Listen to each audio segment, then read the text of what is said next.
Voilà, bonjour. Aujourd'hui, on va parler de craquage de mots de passe. On va voir comment est-ce qu'il est possible de casser des mots de passe, de documents, des mots de passe qui sont hachés avec du MD5, du SHA, des documents Word qui sont encryptés, etc. Voici quelques références que j'utilise dans ce document.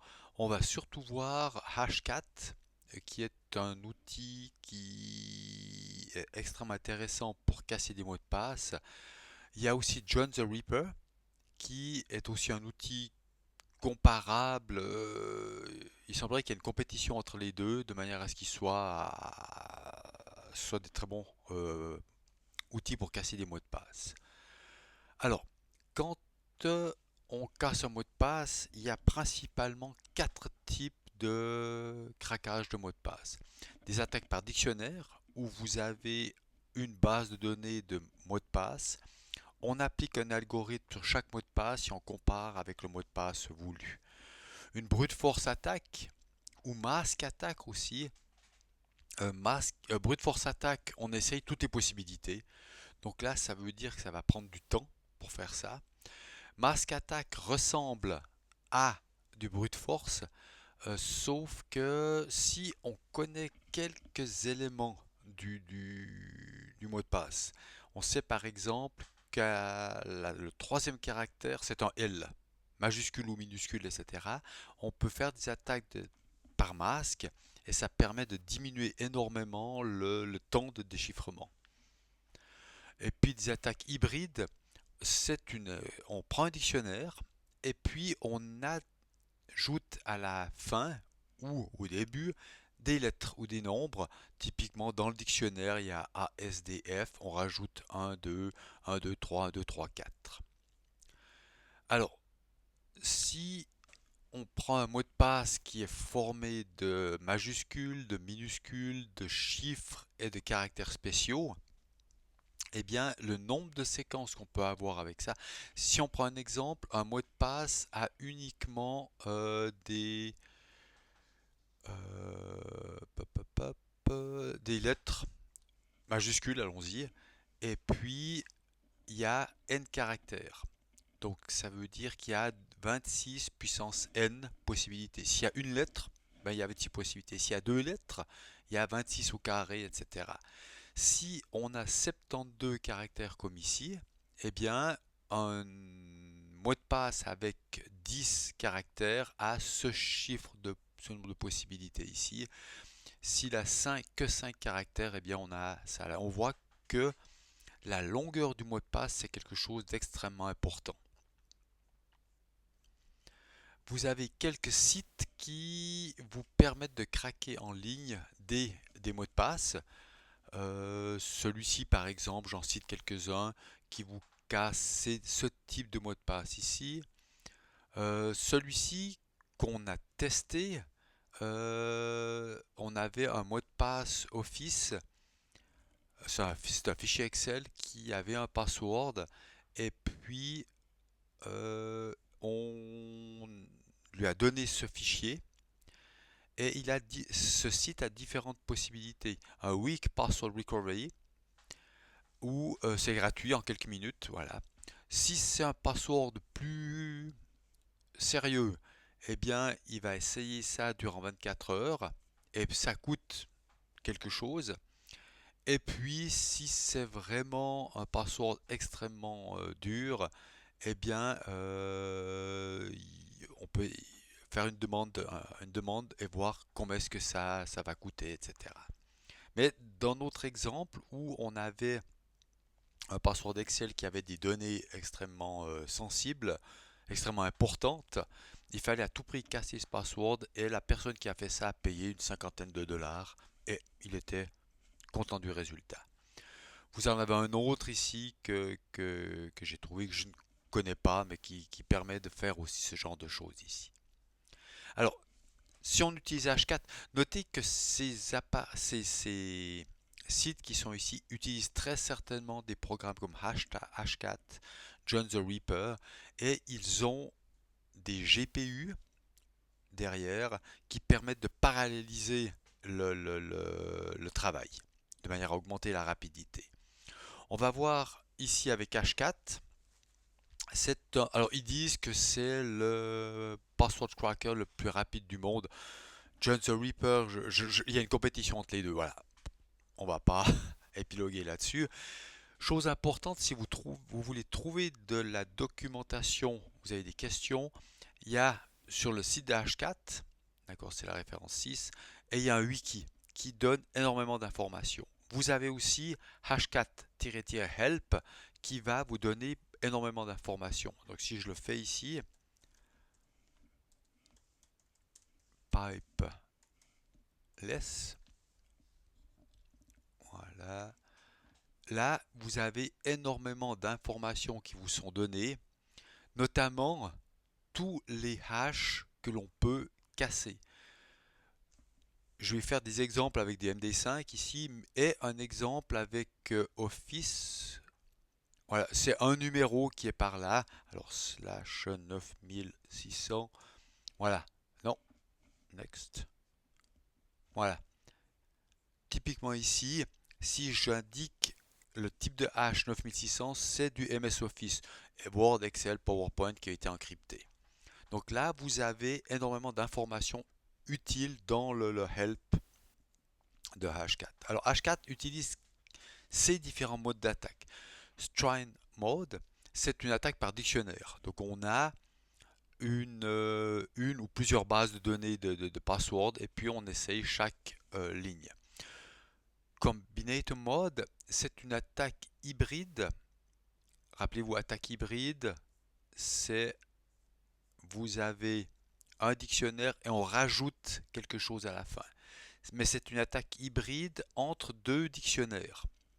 On prend le premier dictionnaire et on ajoute les mots du deuxième dictionnaire pour ce type d'attaque. Brute force ou mask attack, c'est une attaque de type brute force avec, surtout pour le masque ici, beaucoup de possibilités extrêmement intéressantes. Et puis attaque hybride, c'est vraiment une attaque hybride où vous avez un dictionnaire et on rajoute des caractères derrière. Pour les exemples, on va avoir un fichier hash file qui contient le MD5 de 1, 2, 3, 4 de mycar de ce nombre ici, de ce chiffre ici, qui est plus compliqué. L majuscule 1, Z majuscule, at D2. Voilà. On a pour les exemples deux passwords, deux bases de données qui contiennent ça et ça, qui sont extrêmement petites, mais pour apprendre à faire fonctionner un outil, c'est nettement mieux de passer par là, comme ça on apprend à faire fonctionner l'outil. Pour générer ça, c'est les commandes que j'ai utilisées sous Linux. Et puis, on voit le contenu ici de Hashcat. Ces fichiers, je les ai ici. Voilà, donc on a le hash file qui est là. Si je fais cat hash file, eh bien, on a le contenu qui est ici. Alors, première chose, on va tester l'attaque par dictionnaire. Donc, on doit en premier lui dire qu'il s'agit d'une attaque par dictionnaire. C'est ce A0 ici. Le M0, c'est du MD5. D'accord. Le fichier à hacher. Et puis, la base de données que l'on va utiliser, c'est exactement ça là. Donc ici, si je fais la commande hash 4-A0-M0 hash file et puis password db1. Voilà, il démarre. Voilà. Alors, qu'est-ce qu'il fait ici? Il a bien trouvé le password ici. D'accord, le hash qui est ici. On voit qu'il y a un numéro de session qu'on va pouvoir utiliser par la suite. Le certain type de hash file, on voit qu'il a trouvé un hash parmi les trois qu'il y a dans le fichier. Et puis, chose importante, si je veux, là il est affiché ici, mais il affiche pas toujours ça là. Si je veux voir le, le, le, le, le, le password craqué, je dois faire hashcat show hash file. Et puis ici m'affiche ça.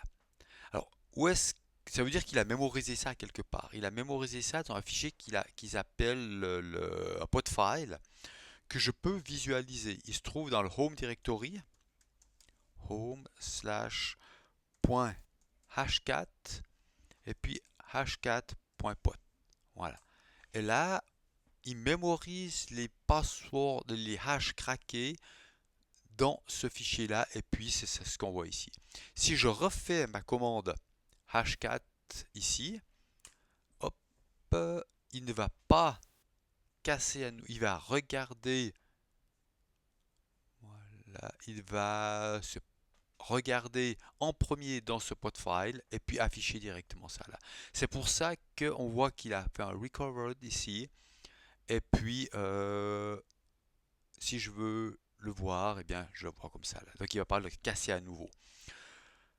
Si vous faites des tests, vous avez hashcat-help pipeless et puis pot.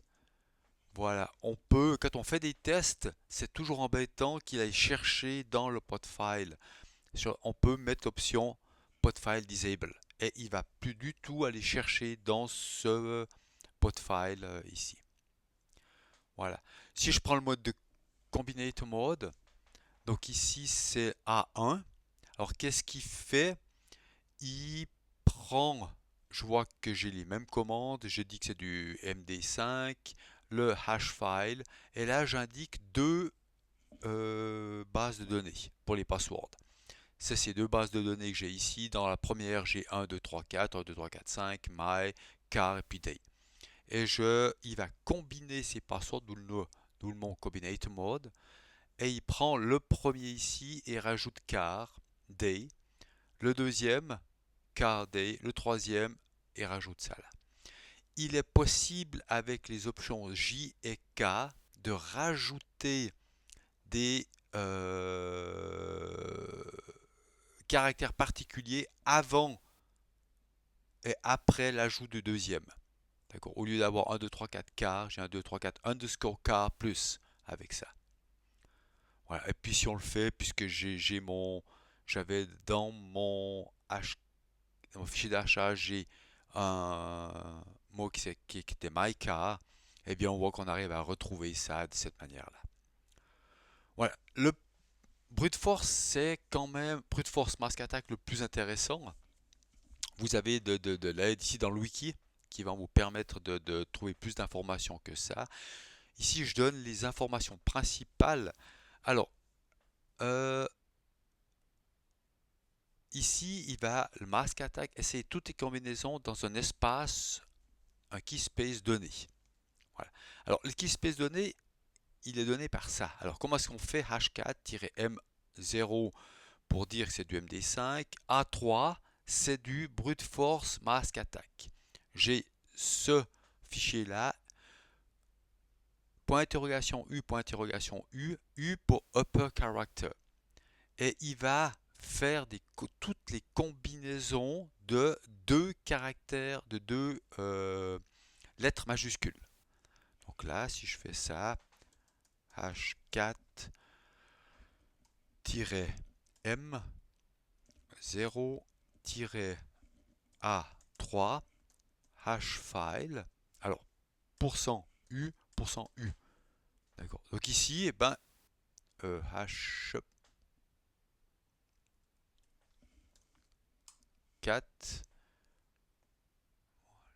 donc, voilà. Ah, je veux mettre, pardon, le pot, pot file disable. Est-ce qu'il est comme ça? Alors, h4 pot file disable comme ça.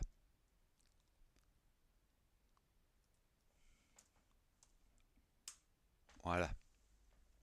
Donc maintenant, il va chercher toutes les combinaisons de deux lettres majuscules et puisque dans le fichier que j'ai ça qui est taché et j'ai pas l'équivalent de lettres majuscules et c'est pour ça qu'il me dit qu'il y a zéro password, zéro crack qui ont été faits.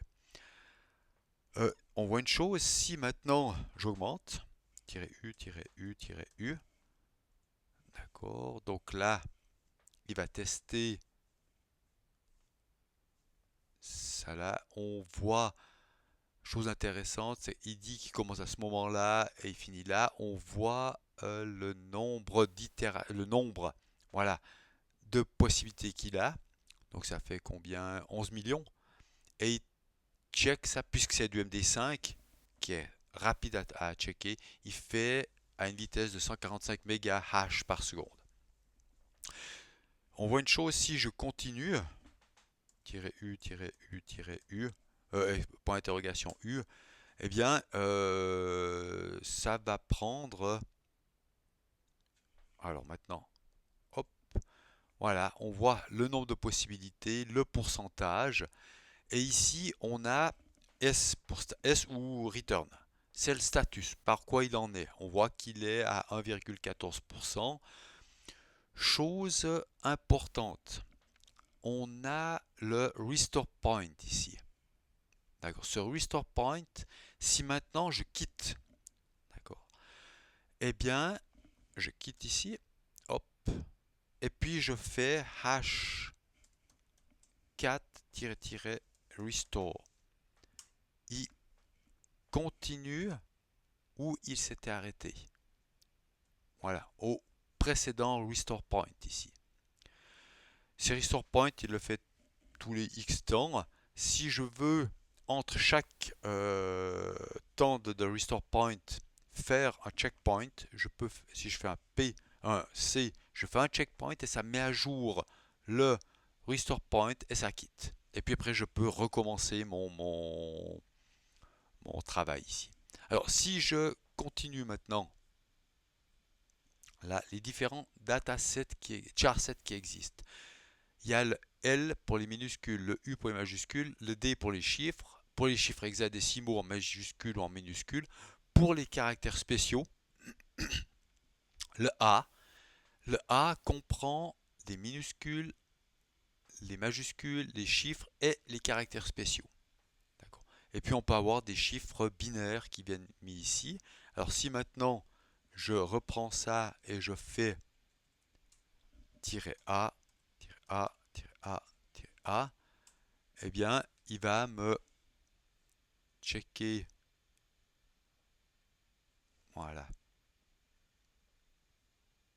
là, et il en a retrouvé un, comme on le voit ici, c'est celui-ci, d'accord, puisque j'ai mis dans ma requête, j'ai mis 4 éléments, et puis il va retrouver uniquement celui-ci ici. Donc on voit le nombre de possibilités qu'il y a là. Si je savais que c'était que des chiffres, j'aurais pu mettre, voilà, -d, -d, -d, point d'interrogation D, je vais y arriver. Voilà. Et puis, hop, on voit le nombre de possibilités qui a drastiquement diminué par rapport à avant et puis qu'il a trouvé ça là. Voilà, ça c'est les différents. Bien sûr qu'on peut combiner les chartsets. Typiquement ici, si j'ai comme premier caractère, je sais que j'ai une majuscule, ensuite une minuscule, un chiffre et un caractère spéciaux. D'accord. Eh bien, il va combiner tout ça là. Il est possible aussi de faire ça de manière incrémentale. C'est-à-dire qu'il va prendre en premier ça là, si j'ai ça comme charset ici, le U, après le U et le L, etc. Et il va faire ça de manière incrémentale. Il est possible aussi, ça c'est intéressant, de faire 4 custom charsets. Par exemple, je rajoute un -1, ici c'est pas un L, c'est un 1, UL. Il va, et puis après je vais mettre point d'interrogation 1, point d'interrogation 1. Il va utiliser toutes les majuscules et minuscules pour trouver les mots de passe. L'attaque hybride, est un peu plus... prend un dictionnaire, d'accord, comme on le voit ici. Alors, c'est le A6, d'accord. Prend un dictionnaire et rajoute ça après. Donc, typiquement, dans le dictionnaire, j'ai 1, 2, 3, 4. Il va rajouter 0, 0, 0, 0, 0, 1, etc. puisque j'ai 3 chiffres ici. Je peux très bien aussi, c'est rajouter avant. Voilà. Le pot file dont on a parlé précédemment, dès qu'un hash est craqué, il est sauvegardé dans ce fichier-là. D'accord. On peut voir avec ça là le contenu ici des hashes qui sont contenus dans ce fichier-là et ceux qui ont déjà été trouvés. Euh, Faites attention, j'ai remarqué qu'il affichait pas toujours l'information. Donc vous pouvez très bien visualiser ça avec un cat comme ça. Et là, ça vous affiche tout le contenu du fichier. J'ai remarqué que des fois, il y avait certains petits problèmes à ce niveau-là. Potfile, voilà. Alors, on peut voir, même chose qu'avant, on affiche ceux qui ont été trouvés et puis on peut afficher avec left ceux qui restent à trouver. Voilà, on a jusqu'à maintenant parlé uniquement de MD5. D'accord. Le M définit le mode MD5 ici. Et il y a une quantité de modes impressionnante. Si je fais le hashcat help pipeless, voilà, j'ai tous les modes qui sont ici. Comme ça. Et on voit qu'il peut casser, il connaît les algorithmes. Par exemple, si j'ai un Cisco ASA MD5, voilà, sur un appareil, ou un Cisco Pix, qui est un firewall de chez Cisco, eh bien, il y a l'implémentation de l'algorithme MD5 qui est fait par Hashcat et il est identifié par le 2500, 2400 ici. Voilà. On a là, qu'est-ce qu'on entend par là? Vous avez ce site Hashcat qui affiche exactement la même chose. Le 0 c'est MD5, le 10 c'est ça. Et surtout, il affiche le format qu'il veut. Ici. Si je reprends le 9600, qui était, on le fera après pour Office, voilà, Office 2013, il veut un format de hash qui est comme ça, avec ces informations-là. Alors, il y a l'identificateur Office ici, 2013, et ça, ce sont des informations propres au cryptage d'Office. Et typiquement, le 100 000 qui est là, je crois qu'il fait 100 000 fois une boucle avec du AES 256 bits, etc. Voilà, et ce format-là est extrêmement important à connaître.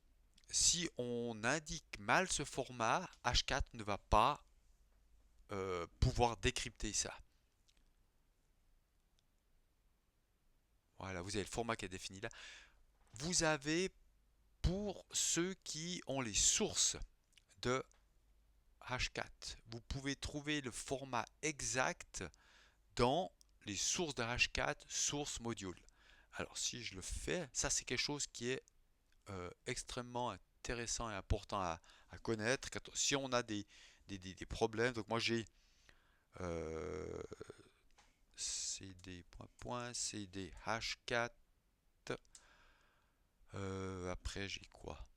Les sources, modules, voilà. Et ici vous avez tous les modules avec les numéros qui correspondent. Si je prends module 09600, voilà, .c, là j'ai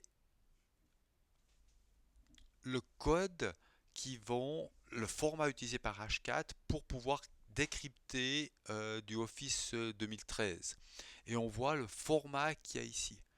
D'accord. Et c'est ce format-là. Et ça, expérience faite, si on n'a pas le bon format, ça pose problème. Voilà.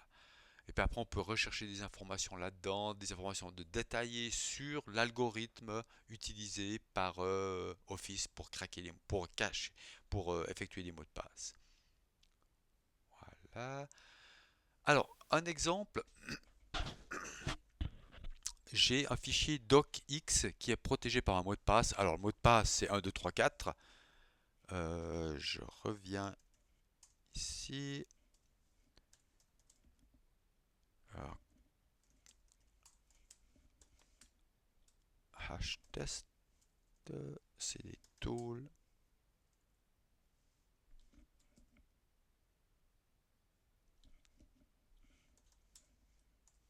Là, on y arrive. Alors, ls. Voilà, j'ai mon fichier test qui est ici. Ce fichier test, eh bien, il est protégé par un mot de passe et il faut que l'on trouve le format de ça là, pour le format du DH. Pour faire ça, vous avez des programmes Office to John. Donc c'est John the Reaper, c'est au format John the Reaper. Si vous, alors voilà, je vais le faire aller. Python, alors // John run Office test docx rediriger dans hash je vais pas mettre là-dedans hashfile underscore word. Voilà. Et puis je fais code hashfile word. Voilà, j'ai eh bien ça là test.doc, etc. On voit que ce n'est pas tout à fait le format que Hashcat veut. Il faut supprimer ça. Typiquement, il y a des fois des balises qui sont mises devant et des balises qui sont mises derrière. Si, je dis bien, si vous n'avez pas le bon format, ça ne marchera pas. Voilà. Donc là, c'est ce que j'indique ici.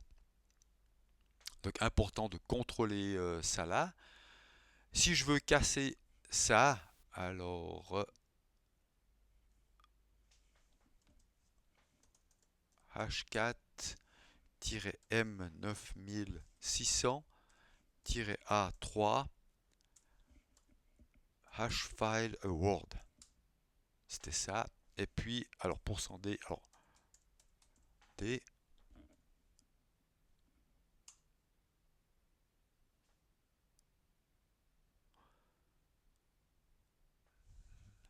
Alors, status. Voilà. Donc on voit une chose, c'est que l'algorithme utilisé, alors recover, donc il a trouvé, il n'a pas affiché, d'accord ici, contrairement à avant le password, on va le voir avec le tiret show comme on l'a ici, d'accord. On voit une chose, c'est que la vitesse est complètement différente. Avant, on était avec du MD5 pur à 170 millions de hash par seconde. Ici, on est à 179 hash par seconde. Donc, c'est beaucoup plus lent. Donc, maintenant, si je veux h4-show hashfile word, voilà, ben, typiquement, ça c'est des fois les petits problèmes qu'il y a avec ce que j'ai remarqué ici. Donc là, si je fais un cat $home /h4 h4pot file, voilà, j'ai mon Office ici avec le password qui est ici. Voilà. Comme ça là, c'est ce que je marque là. Le restore point, on en a parlé avant. Si votre pour craquer un mot de passe, ça dure des heures, des jours même, et que vous devez arrêter votre machine, on peut soit faire un kit, et puis si on fait un kit, il va et qu'on redémarre la machine avec restore, quand on redémarre H4 avec restore, il va reprendre au restore point. En l'occurrence, restore point ici, ben, il était 0, donc il n'avait rien fait. Et il va reprendre ici. Avec checkpoint, le checkpoint force à écrire le restore point. D'accord. Et puis il quitte. Puis après, je restaure comme ça là. On peut lui donner un numéro de session. D'accord. Session test. Si par défaut on lui donne rien, le session test c'est le mode, c'est hash4 je crois. Et puis si on fait hash4-session, session name, ou alors, le nom de la session qui serait session test ici, restore, il va restaurer ça là. Si on ne met pas ça, il va prendre la nom de session par défaut. Ici, quand vous installez H4, oula, moi je l'ai fait comme ça avec le git clone, on peut changer les versions si nécessaire, mais on perd les dernières fonctionnalités. D'accord, donc ça c'est optionnel. Puis après un make install, et puis quand il fait l'installation, il installe ça à ces endroits-là. Voilà. Il y a encore sur John the Reaper qui fonctionne un peu la même chose, qui est un peu plus simple ou un peu différent. L'utilisation, on peut faire quasiment la même chose, mais c'est l'utilisation, l'interface est un peu différente.